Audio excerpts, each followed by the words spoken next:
judulnya konsep dasar moral. Sebelumnya perkenalkan nama saya Birnawati Fadila dengan akhiran NIM 075. Perkenalkan nama saya Nizam Brady dengan akhiran NIM 078. Perkenalkan nama saya Liana Brady dengan akhiran NIM 085. Baik, kita perkenalkan untuk dimulai.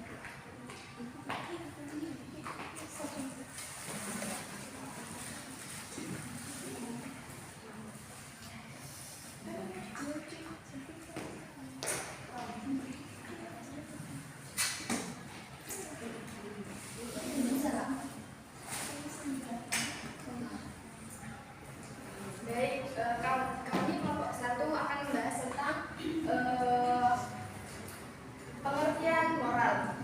Pengertian moral menurut Suseno dalam Kurnia 2015 merupakan baik buruknya seseorang, baik pribadi maupun baik sebagai pribadi, warga masyarakat serta warga negara. Dapat disimpulkan, moral adalah suatu sikap baik buruknya seseorang sebagai pribadi, warga masyarakat serta warga negara. Sedangkan pendidikan moral adalah usaha yang dilakukan oleh seseorang untuk memberikan pendidikan kepada anak untuk menjadi manusia bermoral dan bermanusiawi.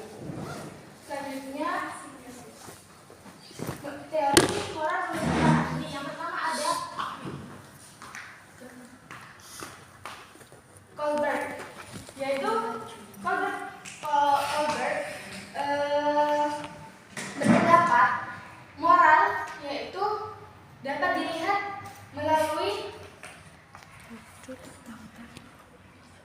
dilihat sebagai ukuran dari tinggi rendahnya moral seseorang berdasarkan perkembangan moralnya, yaitu ada 1. Pra-konvensional yang terjadi pada usia 2 sampai dengan 8 tahun. Yang pertama ada orientasi kepatuhan dan hukuman, di mana pada tahapan ini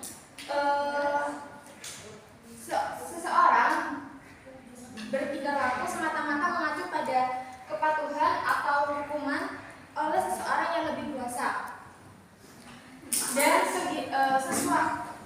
dan perilaku dinilai benar atau tidaknya tergantung dari hukuman yang diberikan karena telah melakukan perbuatan tersebut.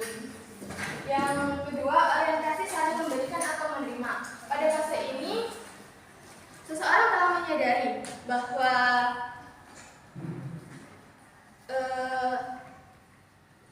seseorang saling membutuhkan.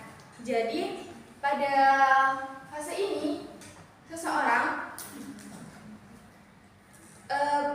berbuat baik demi mendapatkan suatu imbalan atau timbal balik dari sesamanya.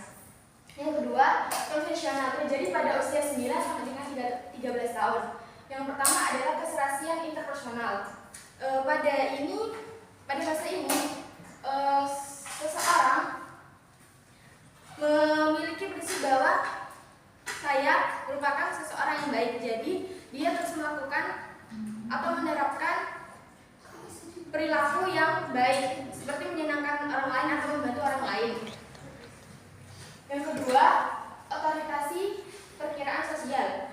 Pada fase ini, seseorang menyadari bahwa orang tersebut merupakan bagian dari keluarga, teman sebaya, dan merupakan sebagian dari kelompok yang lebih luas lagi, seperti bangsa, agama, suku.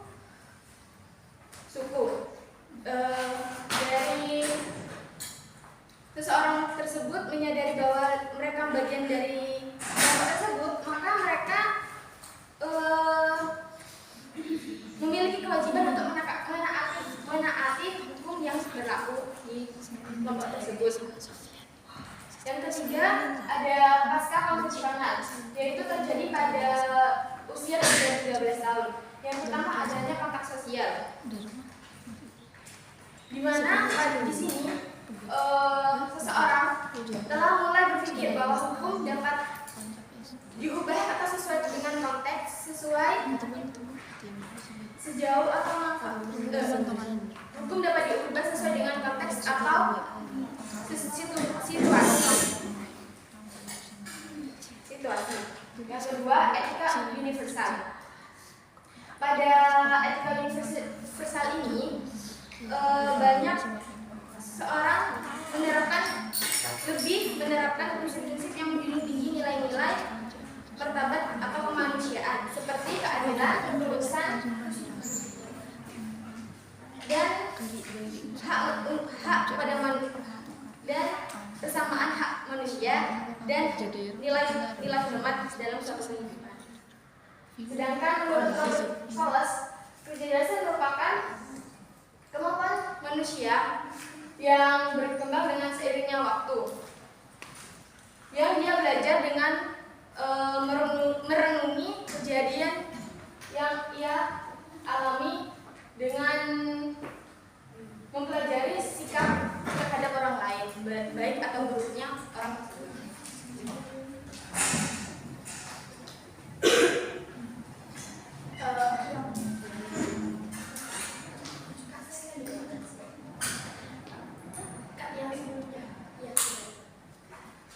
Menambahkan dari yang teori moral menurut Robert Wallace itu, di mana pada pendidikan moral di sini itu bisa dipelajari atau diberikan kepada anak itu berbarengan dengan kemampuan berbahasanya, karena penanaman moral sejak dini itu dimulai dari sejak ia masih kecil. Jadi kemampuan berbahasa sama kemampuan untuk pemberian moral itu bisa sejalan.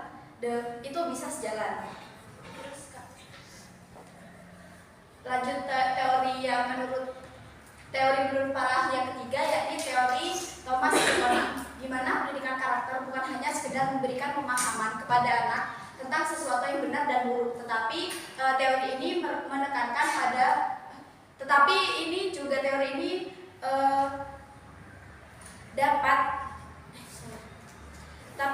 juga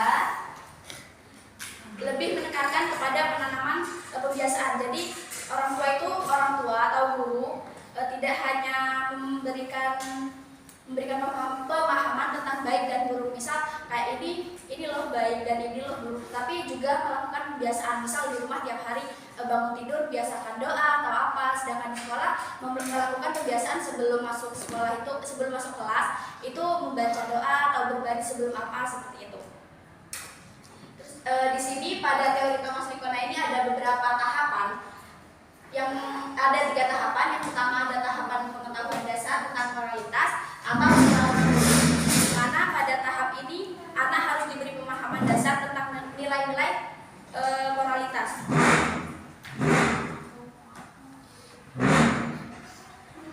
Anak kan belum memiliki nilai moral ya, maksudnya nggak tahu kan moral itu seperti apa, moral itu apa. Nah, jadi di sini itu sebagai orang tua atau guru, kita juga memberikan pemahaman tentang apa itu moral, dan juga anak-anak kan nggak tahu ya sebelum merasakan apa yang mereka lakukan gitu. Misalkan kayak rasa sakit gitu kan, mereka nggak akan selesai, maksudnya nggak akan berhenti ketika mereka itu belum merasain sakit. Misal main pisau kan, nah mereka itu gak bakalan berhenti ketika mereka itu belum pernah ngerasain kena pisau gitu. Jadinya dalam teori ini tahapan pengetahuan dasar ini sama. Jadi kita itu harus memberikan pemahaman tentang moral, tetapi mereka itu juga harus diberi harus diberi contoh dan juga harus diberi kebiasaan gitu. Misal mereka itu ngelakuin apa, nah mereka itu kayak apa ya,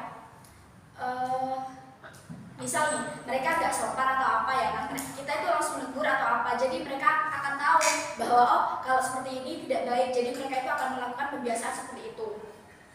Yang kedua itu ada tahapan kesadaran atau moral feeling, di mana pada hal ini anak harus dibekali oleh nilai-nilai moral juga, karena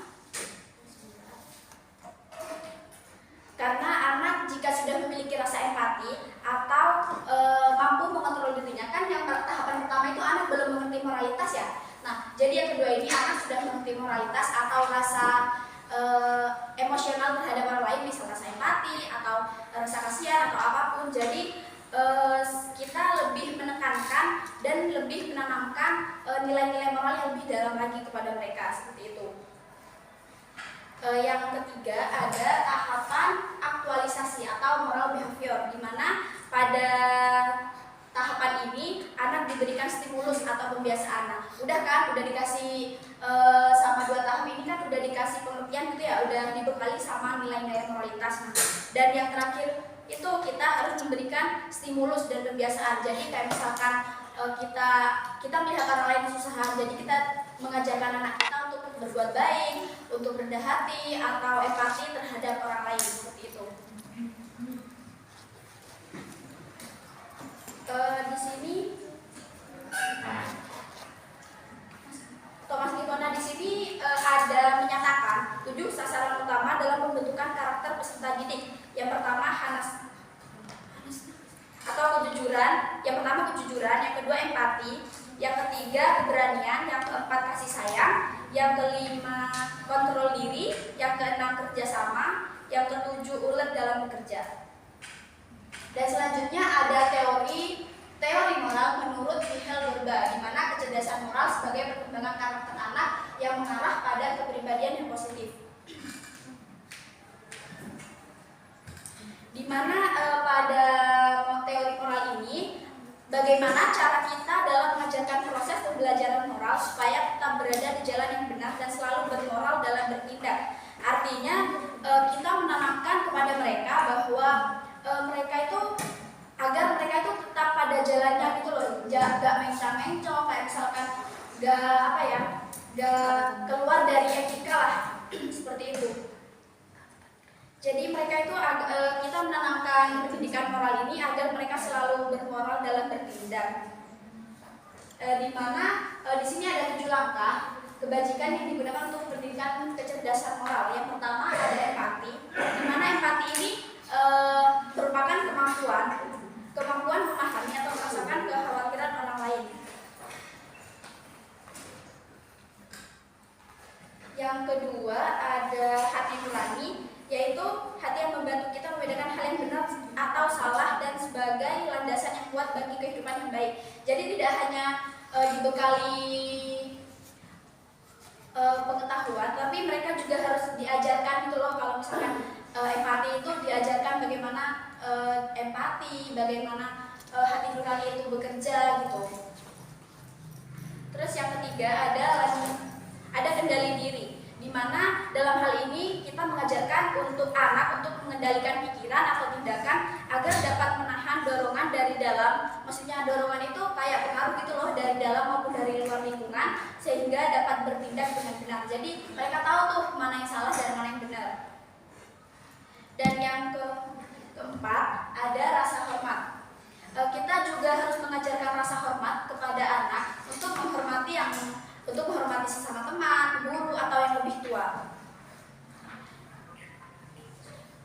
Yang kelima ada kebaikan hati, di mana kebaikan hati ini merujuk pada kepedulian terhadap kesejahteraan dan perasaan orang lain. Yang keenam ada toleransi, di mana kita harus juga mengajarkan terhadap anak nilai toleransi, di mana agar mereka tidak membeda-bedakan ras, suku, agama ataupun budaya. Dan yang terakhir ada adil. Adil di sini ya ini memperlakukan orang lain dengan pantas, tidak memihak dan benar. Maksudnya mereka itu tidak berpihak kepada satu orang saja, tetapi mereka berpihak bukan karena mereka berpihak kepada satu orang, bukan karena mereka itu teman atau siapa, tapi mereka berpihak kepada yang benar gitu loh. Jadi anak itu bisa tahu nih yang mana yang benar gitu. Jadi mereka mungkin bisa berlaku adil seperti itu. Yang selanjutnya ada prinsip-prinsip pengembangan moral, di mana sebelum melakukan pengembangan moral ini guru juga harus memiliki prinsip, di mana prinsip-prinsipnya ada guru menciptakan hubungan yang baik dan akrab dengan anak. Jadi ketika sudah tercipta hubungan yang baik dan akrab dengan anak, tidak ada kesan senjangan gitu loh, kayak misalkan mereka anak takut kepada guru, atau misalkan anak itu tidak mau gitu loh. Jadi yang pertama harus dilakukan adalah guru menciptakan hubungan yang baik dan akrab dengan anak. Yang kedua ada guru senantiasa bersikap dan bertingkah laku yang baik. Hal ini bertujuan untuk memberi contoh gitu. Anak kan kalau misalkan cuma dikasih pengetahuan kan nggak langsung ya oh iya ngerti gitu, tapi harus juga dibekali dengan contoh. Jadi misalkan guru berbicara kepada sesama guru, jadi itu harus sopan seperti itu. Yang ketiga ada memberikan kesempatan kepada anak untuk membedakan mana perilaku yang baik dan mana perilaku yang kurang baik. Jadi pada hal ini guru itu hanya berperan sebagai pembimbing dan mengarahkan serta menjelaskan akibat yang akan diperoleh. Yang keempat ada guru memberikan motivasi kepada anak, dan yang terakhir melaksanakan program pembentukan perilaku yang bersifat fleksibel. Jadi pelaksanaan program pengembangan moral ini bisa dimasukkan ke dalam RPPH seperti itu. Selanjutnya ada bentuk kegiatan dalam mengembangkan nilai moral yang akan disampaikan oleh Terus selanjutnya yaitu bentuk kegiatan dalam mengembangkan nilai moral. Pengembangan moral anak tidak hanya diajarkan cukup satu kali, tetapi harus dilakukan secara berulang dan bisa dilaksanakan setiap hari atau dengan pembiasaan dalam sekolah. Dan kegiatan pembiasaan yang dapat dilakukan oleh guru antara lain, yang pertama adalah kegiatan rutin. Dalam kegiatan ini mencakup hal-hal yang dilakukan setiap hari dan diajarkan oleh guru, terutama yang bermanfaat dalam pengembangan moral.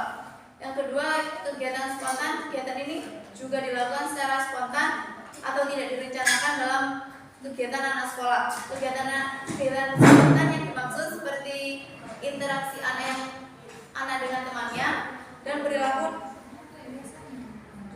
anak dengan teman sebangku atau teman dalam kelas.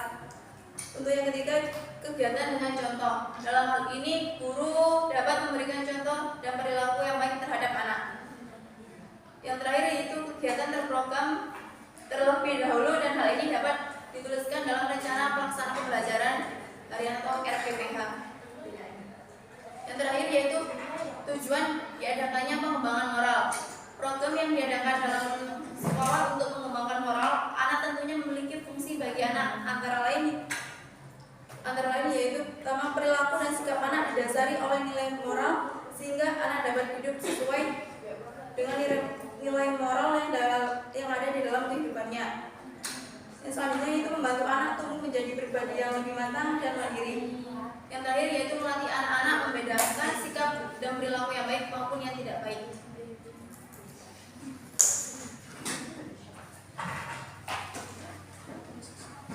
Baik, selanjutnya sesi pertanyaan dari kelompok